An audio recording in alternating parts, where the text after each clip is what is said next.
Mambo vipi everybody, welcome back to Plug TV. Kama kawaida, if it's your first time to watch our videos, please remember to subscribe and turn on our post notification bell.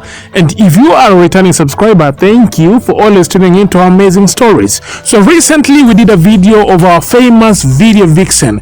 This a Gengetone video Vixen who had been like struggling ever since COVID-19 hit this nation. Unajua COVID-19 imeaffect watu wengi. Now according to this video Vixen, she is saying that she has not been able to pay her rent, and to make the matters worse, it's a 5-month rent, and also she has not been able to afford meals from time to time. And she shared this through her Instagram page, where she asked for well-wishers and anybody who was willing to help her in order to cater for her needs. Now after she posted that video, we saw many celebrities promising to help her, and we have not seen any celebrity responding apart from a famous gospel artist known as Ringtone Alex Apoko. Now according to Ringtone Alex Apoko, amejitokeza ili kuweza kulipia huyu video Vixen rent yake miezi 5, na amechukua video hiyo akiwa na video Vixen and he posted it through his Instagram page. Now watch that video here, courtesy of Ringtone Alex Apoko.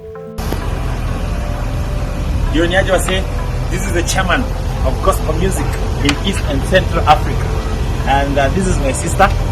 Na alikuwa amepost akisema kuna need, and it's understandable in time ya corona.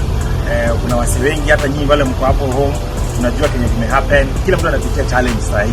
So lakini haimaanishi kama watu wanapitia challenge, kama mtu anapitia, we can sacrifice and help our friends.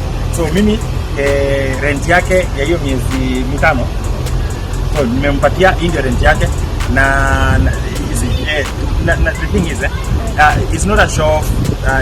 Nataka tu wase mkiwa hapo home, kama unaona jirani anapitia shida, usiignore.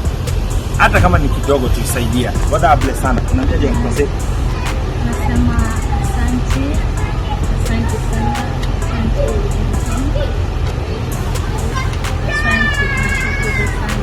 Wow, I think Ringtone is the only artist who has helped her, mwenye ametokea public kuonyesha kwamba msaidia huyu mwanadada. Ingawaje even if Ringtone ametokea na kumsaidia mwanadada, kuna watu wanaamini that Ringtone should not be showing off such things. Yani hizo vitu zinafaa kwa tu asaidie bila kuambia public amesaidia huyu mwanadada. But I really don't know, how would you know that she has been helped if we don't see the results in public? Ama maoni yako ni gani? Unaweza tuachia maoni yako kwenye comment section utuambie. Anyway guys, thank you for watching. Let's meet next time. Bye bye.